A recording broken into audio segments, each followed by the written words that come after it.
And today we'll start with chapter 6, and we'll see if we can get to chapter 7. I'm always optimistic, but generally we end up doing just one chapter.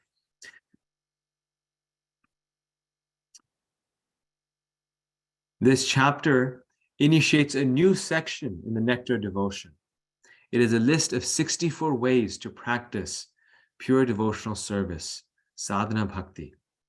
Chapters 7 to 12 elaborate on each of the items listed in chapter 6.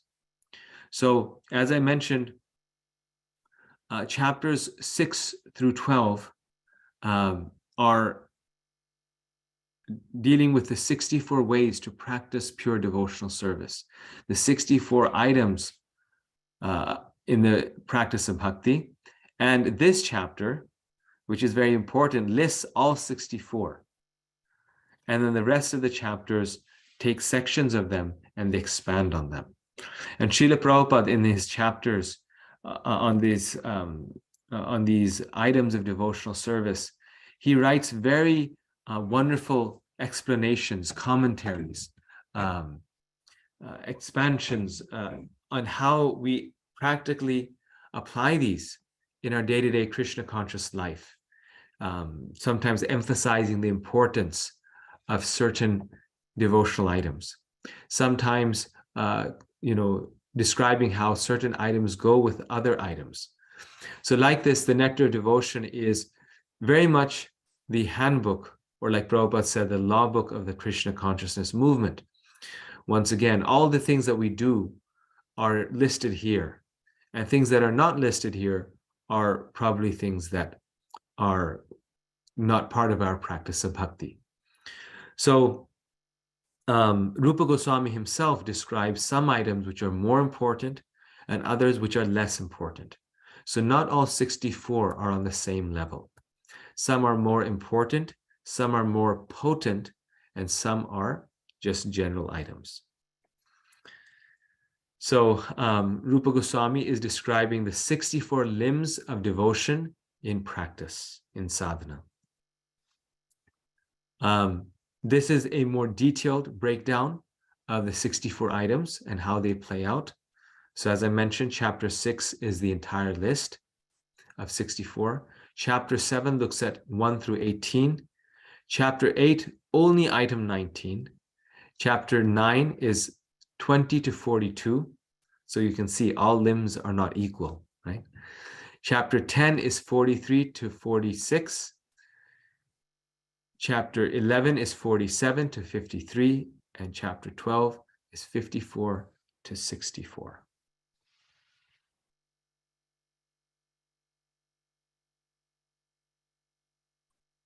The first 10 are primary regulated principles. 11 to 20 are secondary regulated principles, and 21 to 64 are other activities. So from this point of view, the first 20 are most important. Well, the first 10 are. So, and the first 10 are things that you should do. The next 11 to 20 are secondary regulated principles.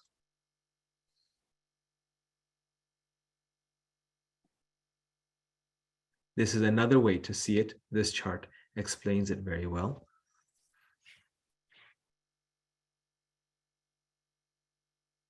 The final 44 are additional items, but it's hard to make a clear classification because the last 5 items are the 5 most potent items of devotional service that Srila Prabhupada established specifically in the Krishna consciousness movement. So the first 20 are of primary importance, but still the last 5 are the most potent items of devotional service. But there's a difference between the word important and the word potent. So these are most important and these are most potent. So in order to do the potent items, we also first need to do the important items. So as we read this, you'll see how this works.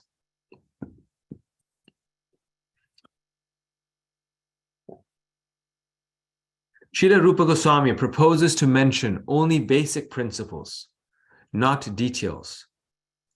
For example, a basic principle is that one has to accept a spiritual master. Exactly how one follows the instructions of a spiritual master is considered a detail.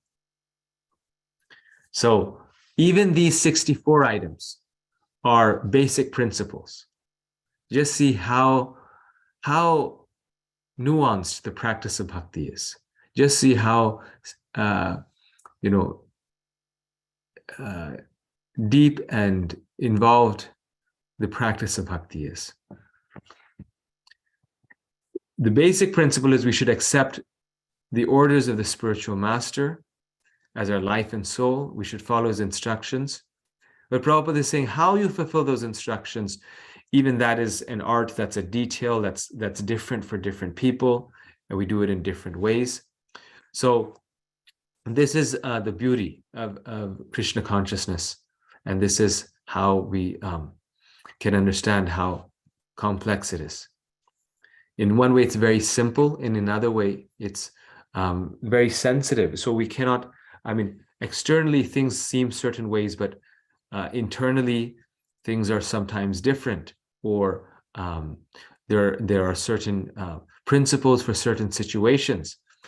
And we see this so nicely described in the scriptures, in the Bhagavatam, Chaitanya Charitamrita, how different devotees are acting in different ways. So these are the preparatory principles, items 1 through 20. As explained in the definition of pure devotional service, bhakti is an activity cultivated, shilanam is an activity, shilanam, in two ways, pravritti and nivritti. That is, accepting things that are favorable, positive, accepting things that are good for us in our practice of devotion, and rejecting things that are unfavorable. And sometimes we don't realize this, but rejecting things that are unfavorable is often as important as accepting things that are favorable. And in our own spiritual life, we can think back and see, oh yeah, that's so true. Just like Lord Chaitanya, he says, asat sangatyag ye vaishnavachar, that giving up bad association, that is a Vaishnava, right? So accepting good association is so important, but Lord Chaitanya specifically says that giving up bad association, that is a Vaishnava. So giving up the bad association is almost as important or even more important than or equally important as accepting the good association. Because until we're in bad association, it's like pouring water on fire. We keep on getting wet when we want to be dry and burned by the process of bhakti.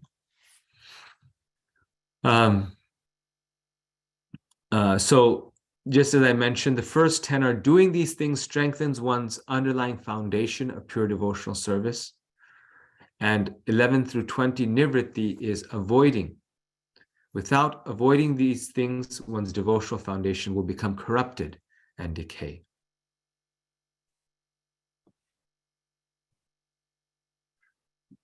Altogether, these first 20 items build and maintain the underlying foundation of pure devotional service by instilling a devotional disposition in the heart and protecting against non-devotional inclinations. These 20 items prepare the ground for effectively practicing the other parts of sadhana. So, very interesting point here, that why do we even have these principles? Why be so specific? Why not just say, act in love for Krishna? Because these principles instill a devotional disposition in the heart. They bring the heart closer to Krishna, which is a fact. By practicing them, we become closer to Krishna, and they protect against non-devotional inclinations. Just like when devotees are not practicing these things, then after a while you'll see they might start having, preparations with onions and garlic in it, or buying things that have it in it, or they may stop chanting their rounds fully every day. They may think that watching some movies is okay, like non-devotional karmi movies. Devotional movies, okay, but watching that is fine. Maybe once in a while going to a party that has karmi music and intoxication is okay. Not taking the intoxication, but just going to that party. So these sort of doubts or these non-devotional inclinations, they come very subtly, and they come little by little. And 4 or 5 years later, we notice, oh, that person was there and now he's here. But it wasn't like they had a huge fall. Just little by little, we introduce things in our life that are not compatible, that are not conducive to spiritual advancement. And we keep slipping. This was a problem, actually, when devotees, they started to preach in the rock bands, in the music scene. Then many of them were doing great preaching, and they developed so many friendships with famous musicians, and so many young people were getting influenced.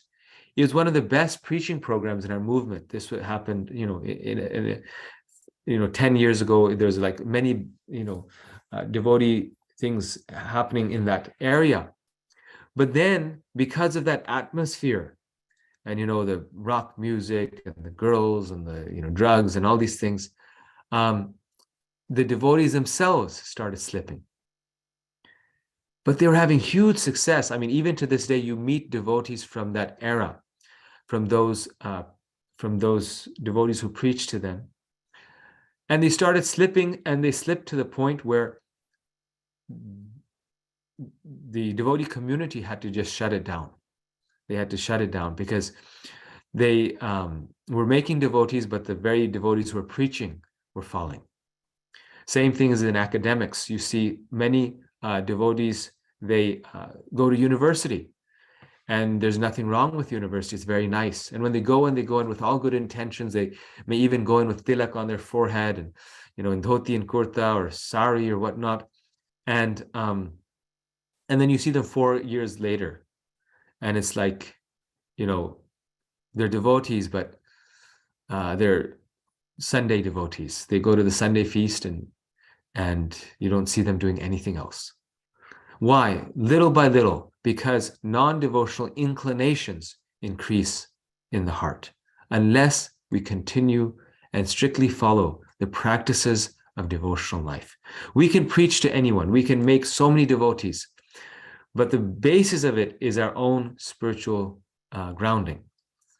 And that can never be compromised. Altogether, Srila Rupa Goswami mentions 20 items, and all of them are very important. Out of the 20, the first 3, namely accepting the shelter of a bona fide spiritual master, taking initiation from him, and serving him with respect and reverence, are the most important.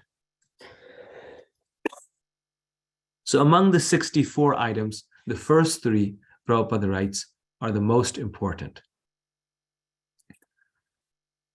And all 3 of them have to do with the spiritual master. Accepting the spiritual master, taking initiation from the spiritual master, and serving the spiritual master with respect and reverence. And our advancement in spiritual life happens when we take these important items very important in our life, when we make them very important in our life, and our slippage or fall in spiritual life happens when we stop taking these items, when we stop taking them seriously. And many times we see devotees, just sort of giving up on that relationship of the spiritual master and disciple. But that relationship, just recently I was reading somewhere, it's very much like, it's far more than that. It's far more than that, but it's very much like a parent-child relationship. There are times when there's ups and downs. There's times when we are unable to understand the meaning or the message, or we may even disagree with the spiritual master. But pleasing the spiritual master and serving the spiritual master with respect and reverence is the life and soul of the disciple. So the disciple tries with his heart and soul to do something that will please the spiritual master, and that keeping that meditation. And the best is if we have the good fortune of being able to fulfill all the instructions of the spiritual master. So given that this is so important, then developing that relationship, working towards that relationship, should be our first priority. Just like you see, sometimes many devotees, they come to the temple and they get involved in so many things, which is so nice, and they do so many things. But they forget the basic principle that, I need to work towards accepting a spiritual master. So many things, but the practice of chanting 16 rounds and following the 4 radiative principles so that we can take initiation from a spiritual master, that's not a priority. So all of that service that we're doing, that people are doing, it should lead us to the point where we can surrender. And if someone is doing so much, but still they're not surrendering to a spiritual master, and particularly Prabhupada says taking initiation, then we can understand that though they're doing so much service and they're so wonderful, they're still not so advanced. Because if they would be so advanced, then why would they not take Rupa Goswami's instructions seriously? Why would they not take initiation and serve a spiritual master? Because until and unless we accept someone who's until we are not committed to serving someone, until we are not a servant of someone, we cannot be a leader of someone. So this is why Prabhupada had this, in Rupa Goswami, Nectar of Instruction mentions that until a devotee has Diksha, they're not even considered on the Madhyam platform. Until a devotee does not have initiation, they cannot lead other devotees because they've not accepted the life of service. And if they have, then why are they waiting? Once a person is accepted, they are a servant, then they can be a leader for others. That's called servant leadership. But if we feel that I don't need a spiritual master, if we feel that, or I have a spiritual master, but I don't need to follow him, then where's our service? And, I've had a very long relationship with my spiritual master, and there's times when what the spiritual master says doesn't make sense to us, or we may even disagree. But that is the very, you could say, practice of devotional life. That is the very, you could say, meaning of surrender to the spiritual master. That even when it doesn't make sense, even when we disagree, well, this is my master. I will still, we still follow. To the point where obviously the issue here is in terms of our surrender, but to the point of obviously not straying from the path of bhakti. So it's clear to us that the spiritual master is spiritually grounded and the spiritual principles are there. But generally, this happens in terms of, you could say, relationships, interpersonal relationships, the spiritual master maybe not understanding our point of view, things in the practice of devotional life. And that's where when the disciple can pass those those difficult tests of the spiritual master and still continue as a servant and realize that my role is just a servant, then that becomes a successful spiritual master. Then that disciple becomes the qualified uh, for the next spiritual master. Those are the disciples who become the spiritual masters, and we see that in Prabhupada's example. So many difficulties were there in ISKCON, but the devotees who stuck with Prabhupada's instructions, with his movement, they are now the spiritual masters guiding this movement. But it wasn't easy for them. You hear their stories, and now it seems so easy. You know, they were just floating through. No, it wasn't easy for them.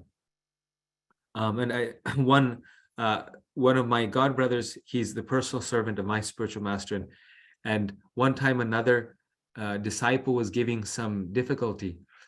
So he was facing that difficulty, and others were also facing. And so someone mentioned to him that, you know, your Guru Maharaj's servant, so can you just maybe correct this devotee? And he said, I am a servant, and for a servant, if I as a servant correct another devotee, then in what way am I a servant? The master is here. He was, you know, serving Maharaj, and he says, if he's not correcting, then how can I correct? So that was, I realized, wow, that is the real mood, that we are servants. And therefore, Rupa Goswami says, these three items are the most important items of devotional life. Accepting the shelter of the spiritual master, taking initiation from him, and serving him with respect and reverence. All three follow.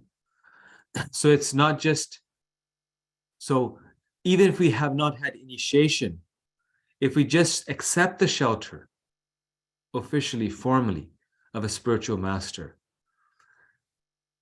that's the key thing.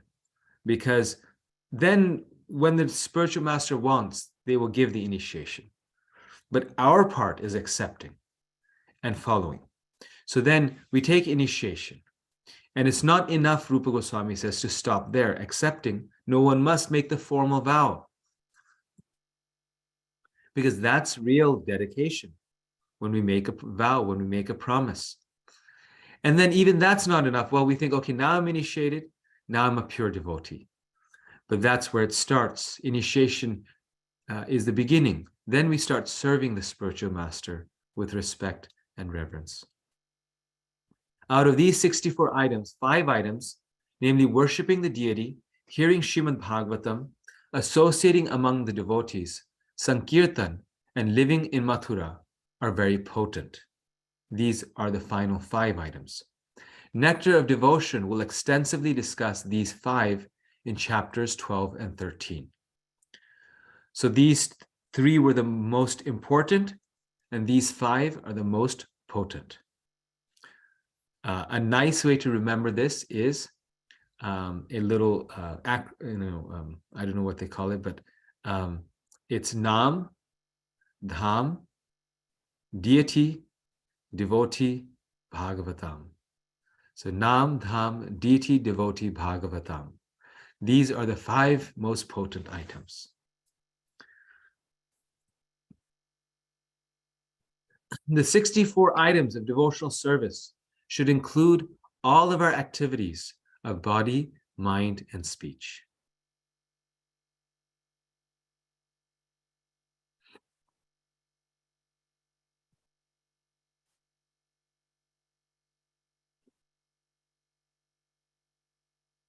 So the purpose of these 64 items is to fully absorb our mind, body, and speech.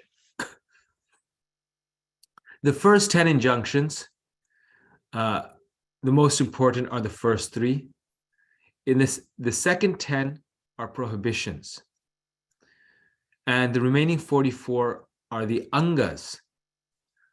And in terms of mind, body, and words, this is each of the angas of devotional life that connect with our mind, body, and words. And this is how they connect. 11 items are concerning the whole body. 5 items are particularly concerning our voice, speaking. 2 are concerning taste and eating.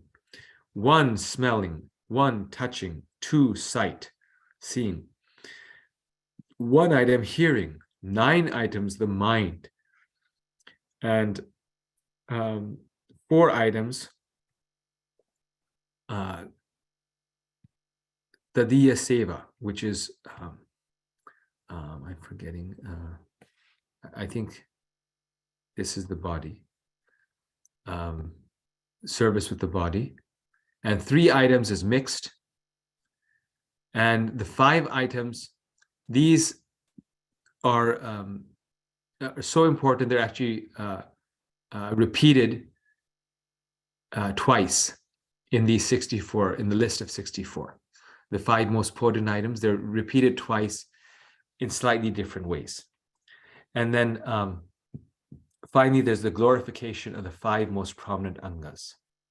As I said, Nam, Dham, deity, devotee, Bhagavatam.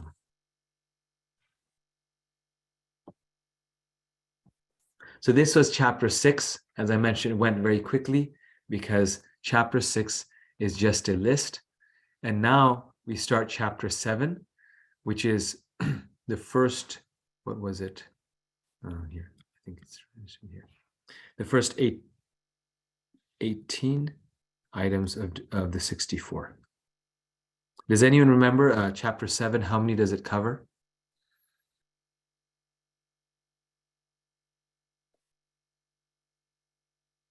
Okay, I'll go back here. 1 to 12? 1 to 18. Yes, is 1 to 18.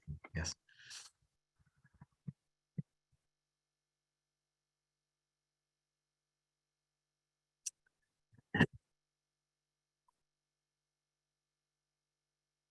So, yeah, right here. And that's what I was thinking. I knew it was, and I couldn't. Here, the first 18 items of devotional service, the 10 pravrittis, do's, and the first 8 nivrittis, don'ts, are further explained. So the first 3 items, Guru introduces one to all the other items of sadhana. So this is also why it's most important, because the Guru is introducing us to the other items. Just like when we're worshiping the deity, we first start by taking blessings and permission from the spiritual master, and then we can worship the other deities. Because actually in the practice of deity worship, the pujari is understanding that it is actually the spiritual master. It is his spiritual master who is worshiping the deities. And the disciple, the pujari, is assisting his spiritual master. Just like, if someone's dressing the deities, then someone may hand that person items to dress. So the pujari is thinking mentally that the spiritual master is dressing or offering artik, and I am assisting the spiritual master in that work. So he introduces the items of sadhana and guides the disciple in their application, how to apply them in different circumstances, when to apply them. Thus, without accepting guidance from the spiritual master, proper execution of the remaining 61 items of sadhana bhakti is not possible. Accepting the shelter of the lotus feet of a bona fide spiritual master, the first one. Srila Rupa Goswami lists this first because it is the most important foundational practice. The spiritual master shows one how to execute all other practices of pure devotional service. Without accepting his shelter, one does not have effective access to any of the other practices.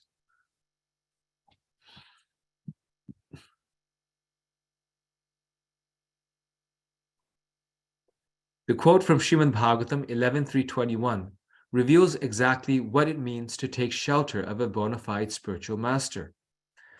One must understand the futility of sense gratification, become frustrated with it, and abandon one's dreams and plans for happiness in material life. Then, to obtain positive relief from material suffering, one must seek a genuine transcendentalist and accept guidance from him. It's very interesting. We expect a different definition of what it means to take shelter of a bona fide spiritual master. But here, the definition Prabhupada is saying it means to become materially exhausted and then sincerely seek spiritual life. And in doing so, then accept the spiritual master. So accepting the spiritual master means that we are actually searching and searching so much that we don't feel that we can find the solution and we need help and we want to surrender. Just like Krishna becomes a spiritual master of Arjuna in the Bhagavad Gita, when Arjuna realizes that left or right, he can't figure out what to do. And when Arjuna says, I am a soul surrendered unto you, Krishna, please instruct me, then Krishna instructs him. So the real spiritual master and disciple relationship can only begin when the relationship of friendship ends, Prabhupada says, and there's a relationship of master and disciple, of teacher and student. Until then, the spiritual master doesn't give instructions, you see. And this is why Queen Kunti in her prayers says that, "O Krishna, only those people can approach you with feeling." Who are those people? Only those people who are materially exhausted. Why does she say that? Because until we are materially exhausted, we will still seek material happiness and we won't take spiritual life seriously. So this is Prabhupada's definition of accepting a bona fide spiritual master, taking shelter of him. Then who is a bona fide spiritual master? The qualification of a spiritual master is that he must have realized the conclusions of the scriptures by deliberation and arguments, and thus be able to convince others of these conclusions. Prabhu, your screen became black. Oh. Is it me or everybody else? I think we can see that, Prabhuji. Yeah, I can see. Might be a connection. Okay, sorry. Yeah, no, it's okay. So Prabhupada gives a very interesting definition here of a spiritual master. That a spiritual master is someone who, like they say, walks the talk. They can actually convince others. They can make others into devotees. They realized the conclusions of the spiritual master, of the scriptures, through deliberation. So they've deeply understood it through deliberation and arguments, and therefore they're able to convince others. And Prabhupada, therefore, was a Jagat Guru. Why? Because like none other, he was able to spread this Krishna consciousness all over the world. And because he had this empowerment, he showed that he was the ideal spiritual master. In the same way, it's true of more smaller, Prabhupada was obviously specially empowered, but those who are able to bring others to Krishna, they are naturally acting in the role of a spiritual master, and that's therefore very important. Recently, His Grace Radheshyam Prabhu was visiting Naperville, and he mentioned how in Pune, there's so many devotees, right, and so many mentors. And he said how they decide who is a mentor. When devotees come up to him and they say, Prabhu, I'm really inspired by this devotee. Why don't you make him into a mentor? I really want to take mentorship from him. He says, then I make them into a mentor. He says, if they're able to inspire others' hearts, then they can mentor. He said, mentorship is not a title that, okay, someone can take this role of mentor, that there's, these mentors and now they're mentors. but rather they should be able to convince others to make spiritual advancement. And when they feel convinced, then they will take mentorship from that person. So that's a first qualification. Then the second, equally important qualification is that a spiritual master must be someone who can control the 6 types of sense gratification. Vacho vegam, manasakrodha vegam, jivva vegam, udarapastha vegam. Right? So he has complete control over his 6 urges, and that is a spiritual master. Second most potent item, becoming initiated by the spiritual master and learning how to discharge devotional service from him. Initiation and then learning. This is an image of Srila Prabhupada receiving initiation from Bhaktisiddhanta Saraswati Thakur. You can see he learned, even though he was self-realized, he learned from his spiritual master how to please him, how to discharge devotional service. And though Prabhupada himself was a self-realized soul, he showed by example that the central work of his life, which was going to the Western world and preaching, that came from his spiritual master. So he showed him how to discharge his devotional service, how to discharge the devotional service that Prabhupada was meant to do. In the same way, our spiritual master will tell us what is a service that we are meant to do, in terms of more generally through general instructions, and also more specifically through specific instructions. The spiritual master generally gives general instructions, and those are the instructions that we follow. Those are our life. And if we are very fortunate, then the spiritual master may give specific instructions. So Prabhupada was a very advanced disciple, sincere disciple. So therefore he was fortunate to receive a specific instruction. And that's actually a matter of great fortune. Like many times I've asked my spiritual master, what should I do? Can you please tell me, what service will please you most? And he doesn't say. He says, well, follow Prabhupada's instructions and follow the process. And of course, he said that, but then I'm asking him, give me something specific. What specific service? But he will not say. Why? Because if a spiritual master gives an instruction and we don't follow it, then there are spiritual consequences for it. There's a reaction for it. And so until we are ready, the spiritual master won't give that instruction or won't give a specific instruction, because he doesn't want to instruct and then we don't follow and then we fall or we get a reaction.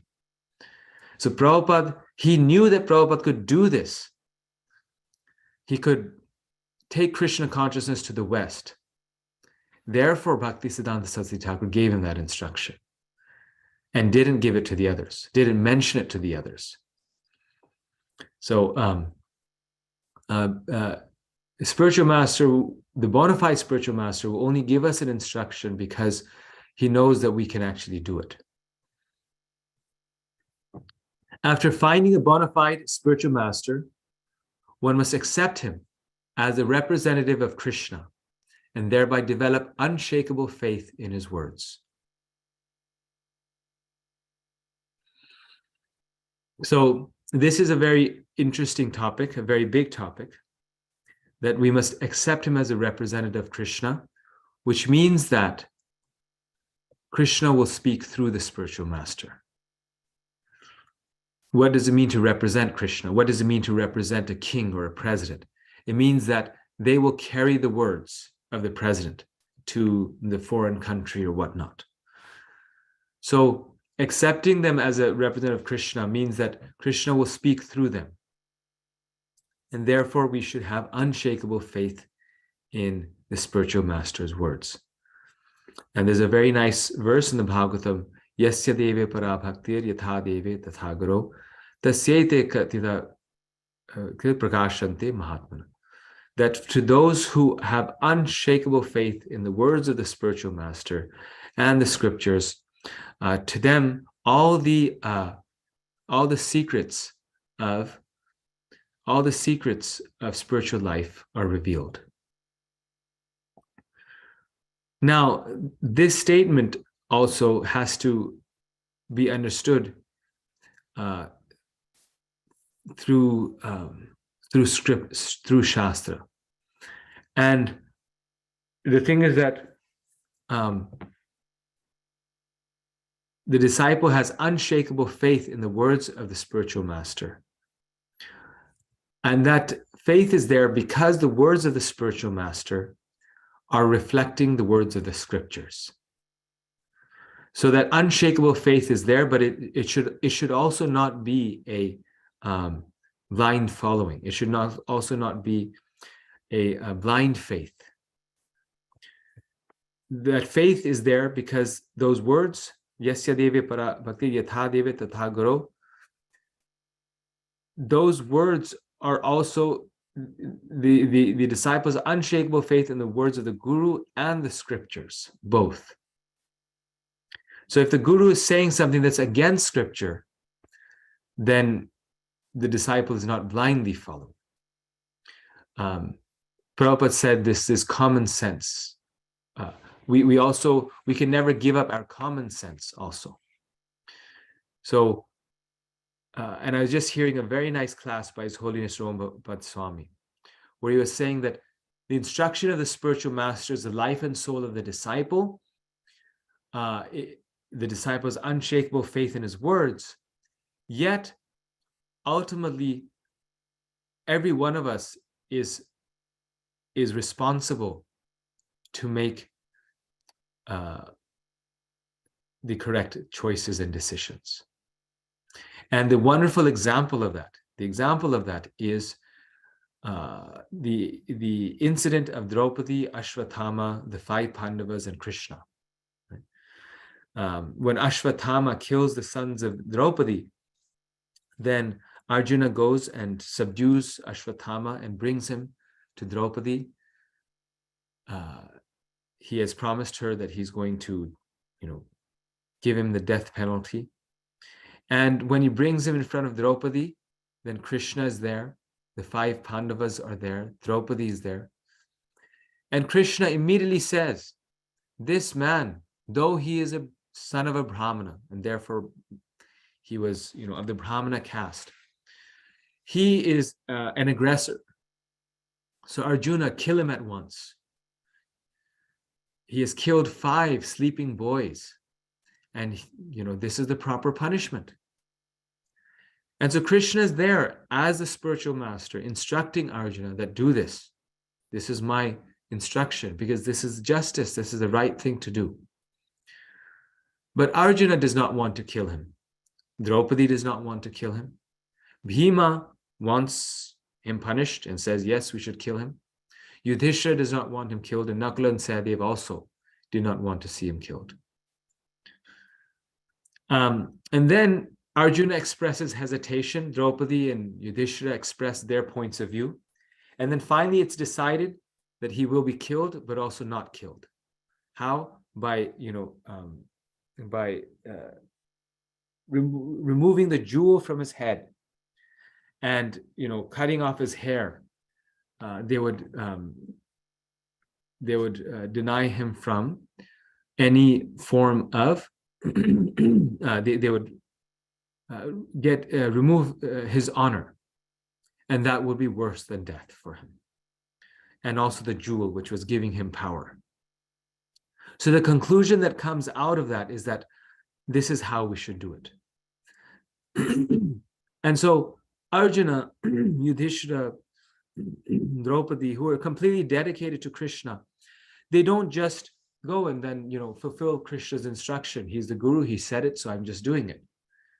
But rather they also made sure that, is this what Krishna really means? And so they fully fulfill that instruction, which Krishna is saying, you have to kill him. He's an aggressor. I mean, he killed 5 people. while they were sleeping for no reason. And Draupadi deserves justice. The boys deserve justice. So Krishna's telling him you have to kill him, but Arjuna understands because he's a sincere disciple. He understands that, oh, by this Krishna means kill him like this, but not like that. And that's why this instruction of the spiritual master is there, but the sincerity of the disciple is also there. Unless the disciple is not sincere, the disciple will not be able to understand the instructions of the spiritual master. They will not be able to understand the mood of the spiritual master. Unless the disciple themselves is practicing Krishna consciousness, is staying in a purified state of mind, in the mode of goodness, like chanting, and they won't be able to follow the instructions because they'll misunderstand them. And this is why there's no way to cheat, right? It's all of those things go together. So we also have to be careful that we have unshakable faith in the words of the spiritual master, but we have to understand the instructions in their fullness. We have to understand the instructions in context. We have to understand the instructions deeply and make sure that we understand them properly before we act or before we fulfill them. The rite of initiation, also called Diksha, formally expresses this absolute faith. So the disciple has the absolute faith that the spiritual master is guiding me and is representative of Krishna. And that faith is not shaken. And therefore the spiritual disciple tries to understand how to fulfill an instruction. Prabhupada says there's 3 levels of disciples.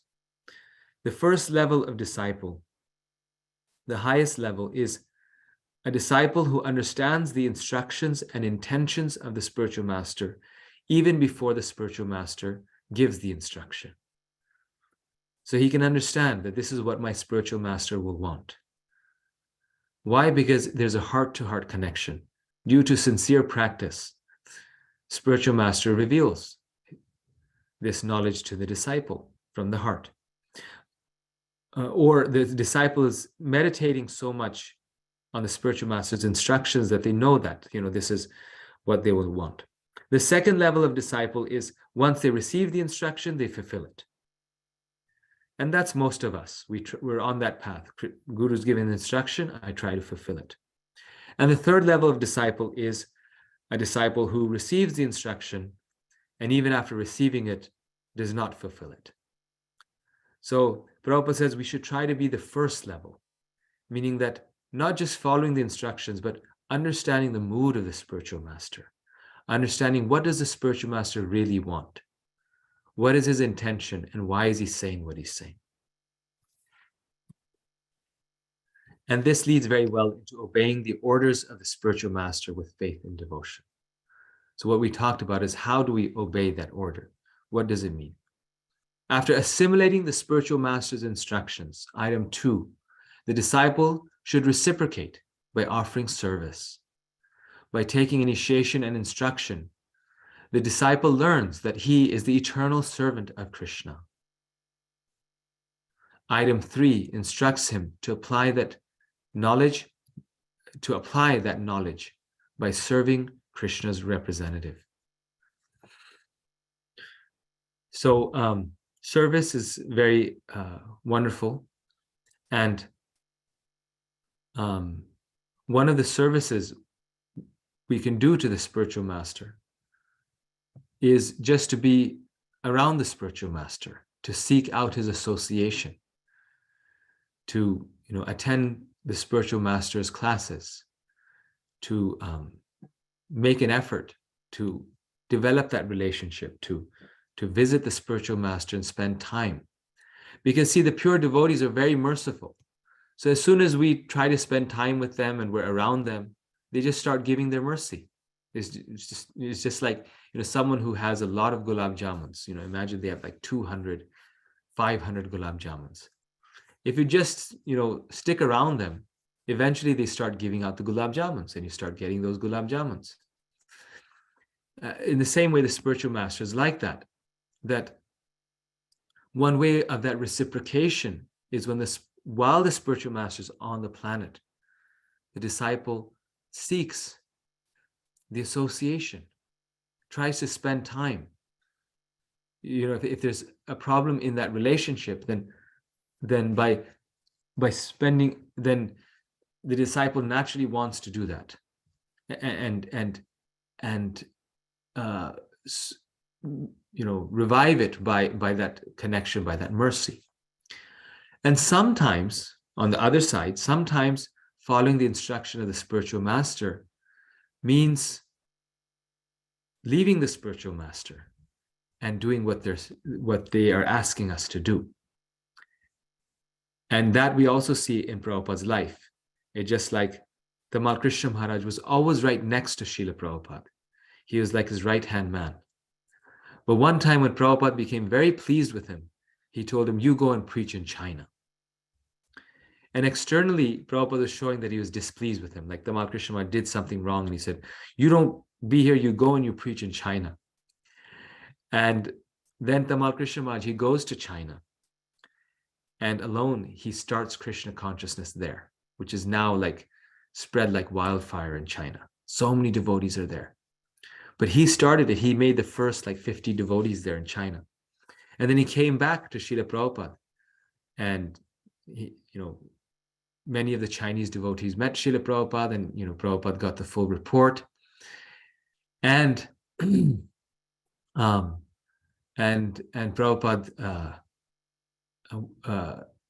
confirmed that Tamal Krishna Maharaj fulfilled his desire. He embraced Tamal Krishna Maharaj and said, you are Bhaktisiddhanta's best grand disciple. So sending him away, Tamal Krishna Maharaj would understand, this is my guru's instructions, and he fulfilled that. And when he was with Prabhupada, then he also fulfilled that. Both ways he fulfilled it. And then it's interesting, Tamal Krishna Maharaj, in his life, when he became a spiritual master and he had disciples, then one of his disciples, Radha Krishna Prabhu, his name is, he was serving Tamal Krishna Maharaj. He's been lifelong brahmachari. He's a very, very amazing devotee. And at that time, he was brahmachari. And for many years, he was serving Tamal Krishna Maharaj. And one time, Tamal Krishna Maharaj became very unhappy with him. He did something wrong, something bad. And like not broke the principles, but just, made a mess of something, like, didn't follow what Maharaj said. And so Tamal Krishna Maharaj, and it wasn't a very big thing, it was a rather small thing, but Tamal Krishna Maharaj goes to his servant, Radha Krishna Prabhu, this devotee, and he tells him, you go away and I don't want to see you again. Imagine your spiritual master telling you this. And not just that, but you're his personal servant. You've served him, I think by that time, 10 years, dedicated, nonstop. So this devotee, Radha Krishna Prabhu, he had no choice. He left. Tamal Krishna Maharaj told him, you go away and I don't want to see you. And so he left, and well, he's been, forsaken, discarded by a spiritual master. So he goes to Vrindavan, to Krishna Balaram temple. Where else can you find shelter, right? So also shows his sincerity. He could have just fallen in Maya, but rather he turns even more to Krishna. So he goes to Vrindavan, and there he was just staying at the temple, and he would sit in front of Krishna Balaram, Radha Shyam Sundar, and just cry. And day after day, he was there, obviously attending the morning program, chanting, and just, in separation, very sad, doing some service there. And finally, Tamal Krishna Maharaj asked about him, and someone gave news that he's there. every day he's weeping and in separation from your service. And Tamal Krishna Maharaj says, bring him back, bring him back. And later on, Radha Krishna Prabhu could understand why his spiritual master did this, why Tamal Krishna Maharaj did this, because he was so dear to him. He is his servant. Maharaj wanted to see that, does he really want to serve me? Does he really want to be with me? So if I tell him, you go away, I don't want to see you, then, if he was even a little attracted to material life, he would have thought, well, great, this is the Guru's instructions. He said, go away. So now, now I can have some freedom and I can do what I want to do and also be a devotee. I'm his disciple, but not his servant. Fair enough. And I can relate with this a little bit, because in the role of a servant, the most hardest thing, and it seems a small thing, but it's such a thing, is that you don't have freedom because you're a servant. Like, you just can't disappear one day and go and do what you want to do or read a book. Like, people say, I need my time. It's like, even amongst devotees, there's a principle, like, I have my sacred space, it's my time. But as a servant, you don't have that my time. You're a servant. And when we are in the material consciousness, we really miss that freedom. So, and that's the biggest opulence that a servant may want, is not having to serve and just having the freedom. So Maharaj was testing him. And when he left, he could have been happy and just gone on doing some service. But the fact that he was unhappy and his life just didn't go on, he waited until his spiritual master called him back. He knew, okay, this is a true servant, because that service has become his pleasure. That service has become his happiness. He has no separate desire of his own. And now Radha Krishna Prabhu, he's actually become a spiritual master himself. Tamal Krishna Maharaj has left the planet and for some time now, and Radha Krishna Prabhu is a spiritual master. So this is the beauty of our disciplic succession. So then number 4 is following in the footsteps of the great acharyas under the direction of the spiritual master. We are a movement. This is so wonderful, because it's not just that we follow our spiritual master. We take great inspiration from all the acharyas, from all the devotees in our movement. So we have to have that broad-mindedness, that a devotee is a devotee. He be our spiritual master or not. If they're advanced devotees, they can give us great inspiration and direction. One should carry out his devotional service in a manner that follows the example of the previous acharyas. And all of our acharyas showed this by example. They performed their devotional service following in the ways of the previous acharyas. The instructions of a bona fide spiritual master must always follow the previous acharyas and authoritative scriptures. Anyone whose instructions do not follow the footsteps of the previous acharyas is not a bona fide spiritual master. And this is a word Prabhupada used, no concoction. Don't concoct things. It's such an interesting word, concoct. He said, why do you have to create new things? Just follow what I'm saying. There's nothing new to be created or done. Even in our ways of preaching, the most effective ways of preaching are just doing the ways that Lord Chaitanya and Srila Prabhupada did and instructed the disciples to do. Like when we want to get very sincere people, we want to find them. Simplest way is just to open our home or open a place, do kirtan, invite people, and people come. And the simplest way of finding those people and getting them to come is book distribution. I've seen it so many times, like when we go out for book distribution, Krishna and the whole city is there, and Krishna will send like the most sincere souls to the place where that devotee is distributing books. And otherwise you wouldn't be able to find that person. But when you distribute books, you find gems, because those are the people who Krishna wants to get a book, and you write down their phone number and then you call them up after that and invite them to the temple. They'll come to the temple. And people try so many fancy ways of preaching, and it's all good. But actually, the simple process brings more people to the temple than the fancy ways. And I've seen it so many times. Here I was in Naperville, and we're thinking, well, different devotees are doing different initiatives, but still the number one thing that brings new people, that by which people get connected to the temple and to the programs, is through the distribution of books, through the Namahatta programs. The things that are most effective, that touch people's hearts, is discussion on Gita, Kirtan, Prasadam. So we should follow in the footsteps of previous great Vaishnavas. Following the teachings of Lord Buddha is not a bona fide way to practice pure devotional service, because Lord Buddha's teachings reject the Vedas and previous acharyas. Even if one is the personality of Godhead himself, like Lord Buddha, he is not a bona fide spiritual master if he does not follow the previous authorities. So given that Rupa Goswami just said that we should follow in the footsteps of the previous acharyas, someone will say, well, Buddha is a previous acharya, so I'll follow in his footsteps. So, Rupa Goswami, Prabhupada, they're so smart.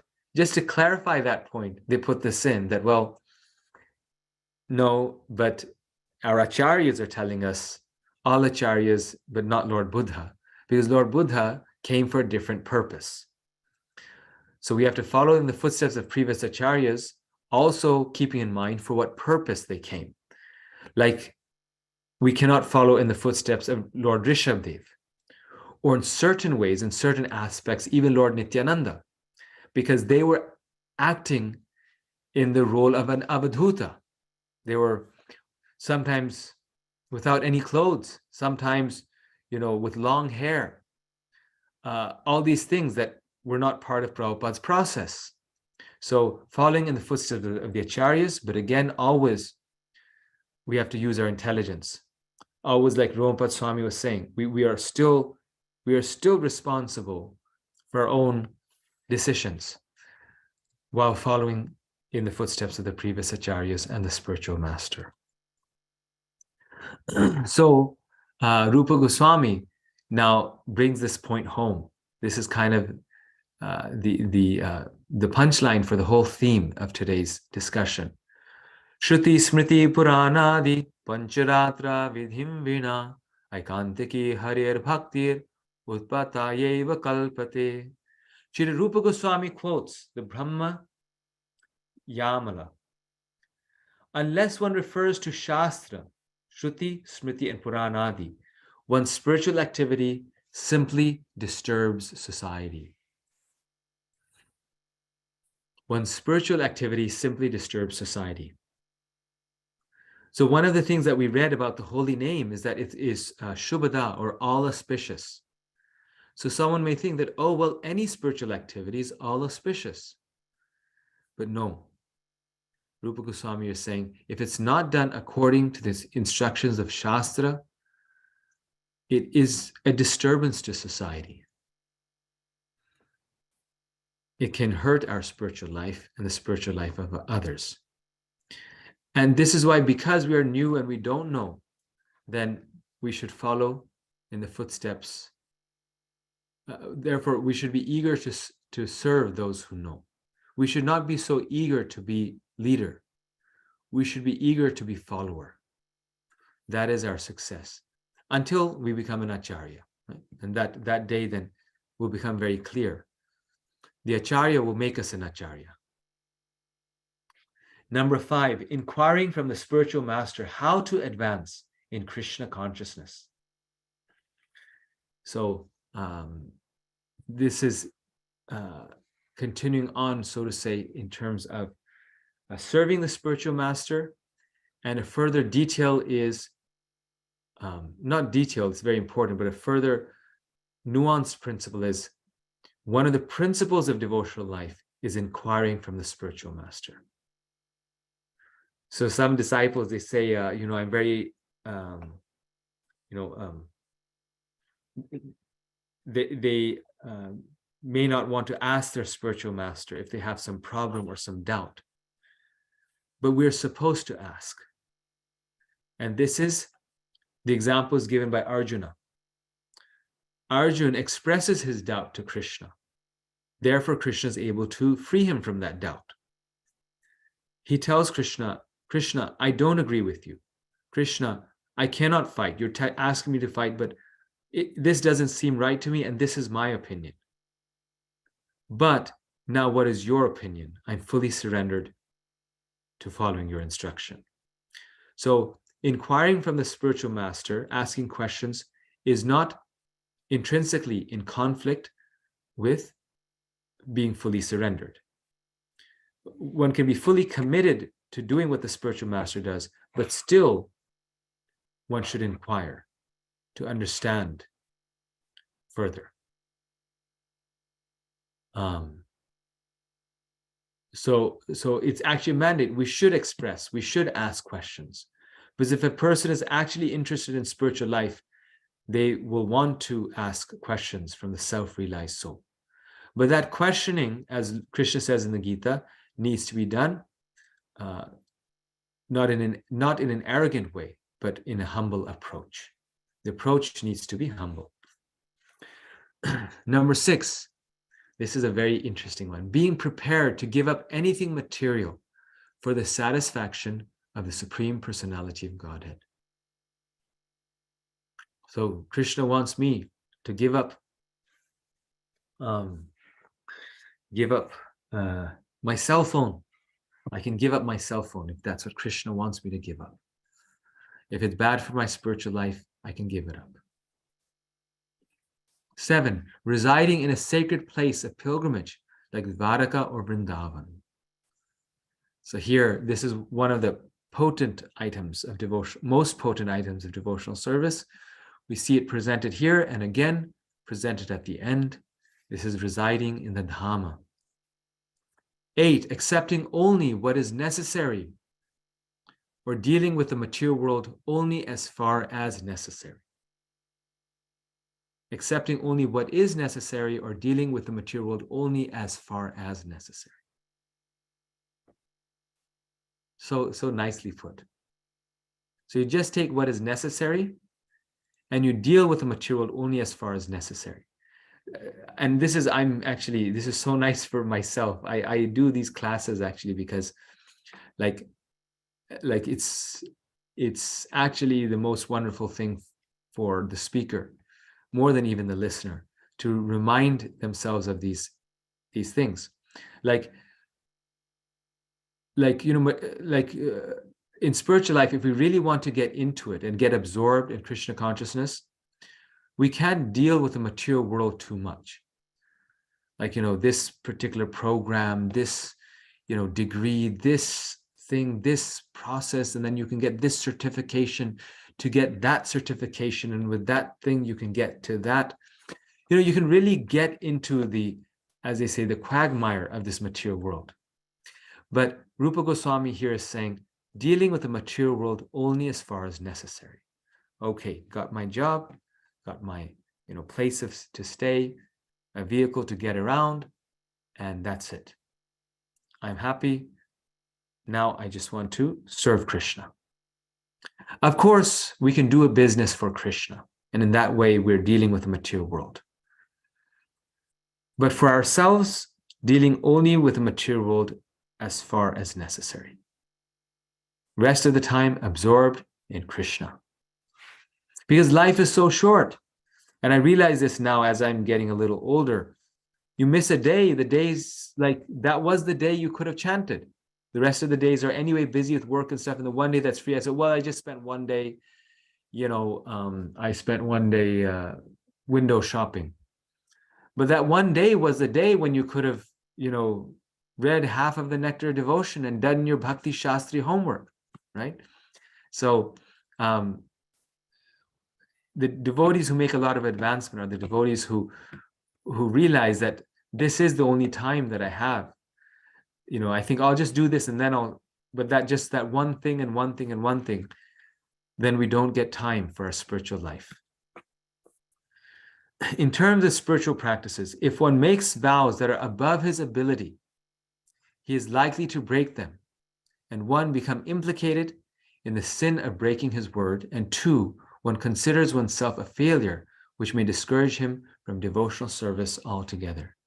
Therefore, Srila Prabhupada advises us to make realistic vows and not unnecessarily accept spiritual practices beyond our current level of realization.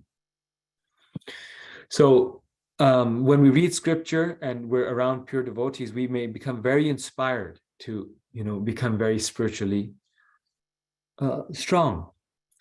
And in that inspiration, we may say, well, today from now on, I'll make the vow that I will chant 32 rounds every day. And that's such a wonderful thing.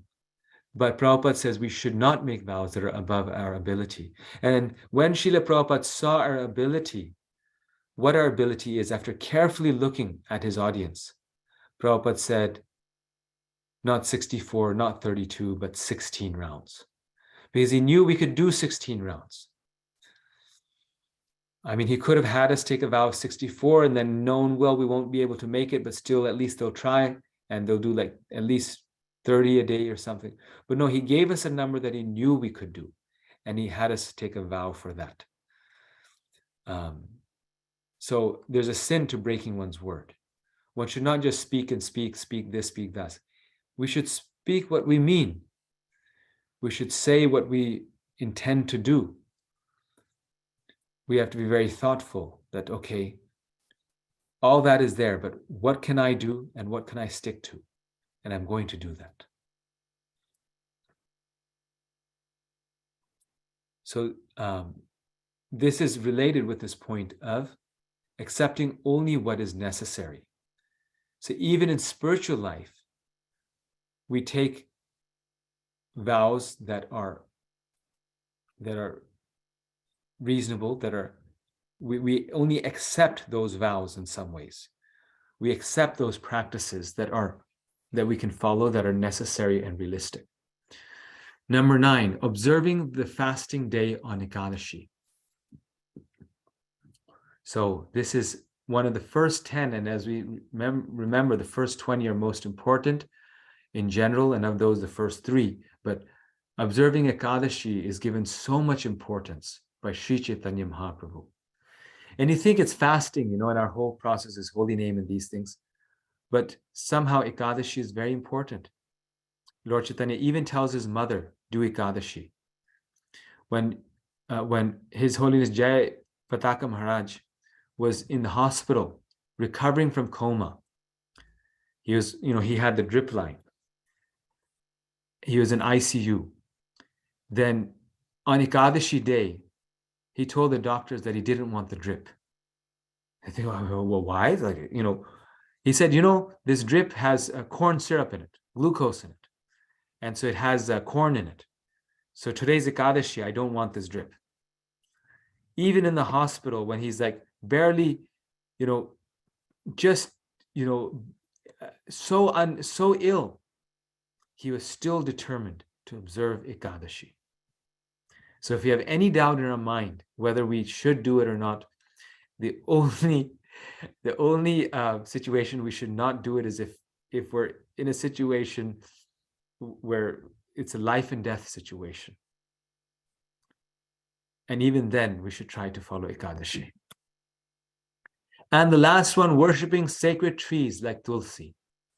Chanting in front of Tulsi is very, very powerful. We find this all over the scriptures. Haridas Thakur, he preaches to the prostitute. When he makes her into a devotee, he says, chant Hare Krishna in front of the Tulsi plant. By worshipping Tulsi, we can become a very dear devotee of Krishna. By worshipping Tulsi, we can improve our chanting. One of the best services in the temple is the care of Tulsi.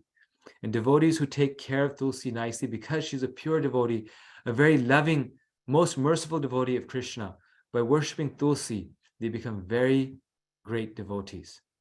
So, very special service. Offenses to the Vaishnavas is the foremost impediment in devotional service.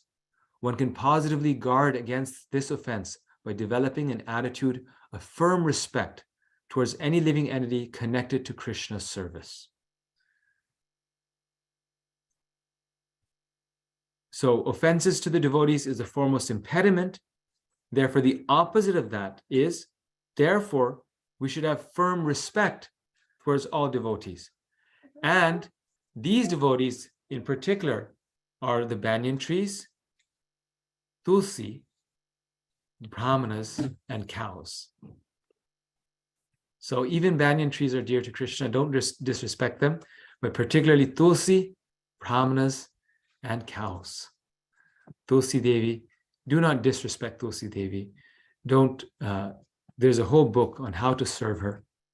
And that's the 10th item. So I'm going to stop here. I did not finish chapter 7, but I need to stop because in 5 minutes, there's a meeting that I need to attend.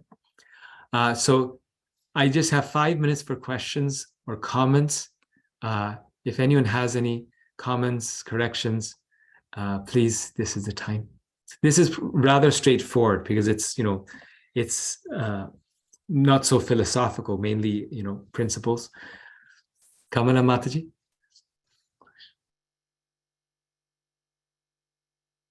Hare Krishna, then Prabhuji. Thank you so much, Prabhuji. As usual, like it was so nectarian to hear from you, and I was just wondering. And I have 2 questions on 2 points that you raised today that I always am suffering with that problem. So, first of all, Prabhuji, like you said that after seeing other people doing something great, we should be inspired, but we should have that perfect realization that how much we can indulge in that activity. So how we are going to judge that? And the second question that you said that whatever is not necessary to deal in the material world, we should try to, dissociate from ourselves from that situation. So how we are going to put that hard stop to that activity that, no, this is, not necessary, because sometimes it so happens that you want to focus on your bhakti, but you have certain things that like you need to call your family members, this and that. And although you don't want to go far, but sometimes it's like tough to put a hard stop on that. So how we are going to deal with these situations then? Thank you so much, Prabhuji. Such an elaborate question. Thank you. No, very nice. Can you remind me what was the first one again? So I got number 2, but the number 1. Yeah, the first one was like when we see other devotees doing something better and we become very enthusiastic and we want to do that. And we try to imbibe that also, but we fail after some time, as you said, that, you're not able to do that and you just break that vow. So how we are going to be, judge, how we are able to judge that, how we are going to decide that much, how much we can do and how we should. Yes. So yes, Mataji, both of these questions are very, very nice.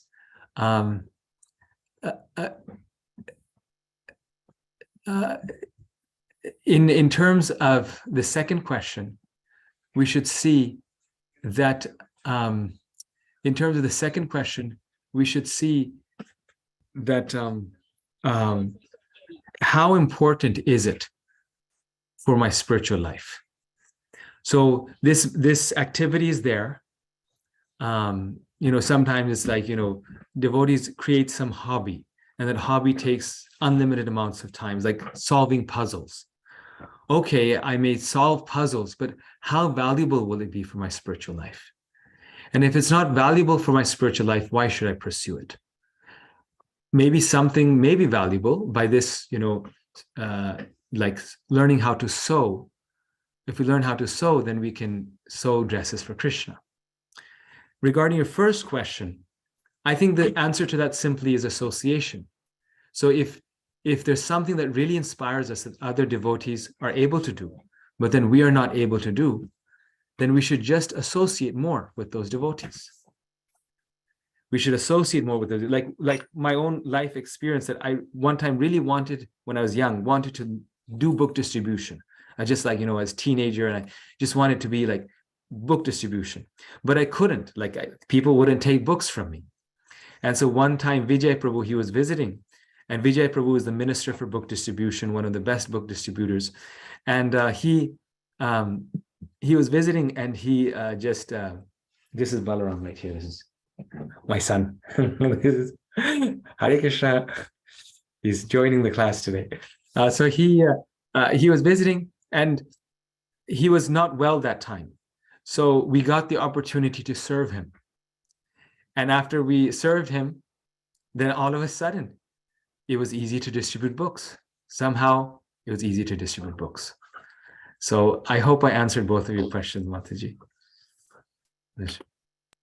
Yes, Prabhuji. So, but one more thing, like as you said that whatever is not really relevant for our spiritual progress, so we should try not to do that. But how we are going to put it that hard stop on that activity, like because always you're not that much thoughtful that okay, this is not serving in any way. So how we are going to put that hard stop to that activity? That's the most tough part that's the challenging part I'm facing. Yes, the hard stop. Yeah, that's a very good point. The hard stop, asat sangatyaga ye vaishnavachar. The hard stop can only come when we give up that bad association. That activity must be in an association. There has to be an association that activity is part of. And you're right, even if we chant, we chant really nice in the morning, and we read, and we do all these things, still we won't have the power to give it up until we give up that bad association and we come in good association. We've seen so many nice devotees, pakka and their sadhana, everything, but if they go and they live in the dorm, amongst materialists, they cannot give up their material desire because material energy is so strong, it will still drag us in. A pure devotee can, but we're not there. So the hard stop comes by giving up bad association. Thank you, Mataji. Actually, I have to stop now. I really apologize. But Krishna Kishore Prabhu, next time we'll start with your question. Sure. Thank you, sir. Hare Krishna. Thank you. I'm sorry. Or you can just message me. I will respond if you message. Hare Krishna. Hare Krishna. Thank you. Hare Krishna. Dandavat Pranam. Then, Prabhupada. Hare Krishna.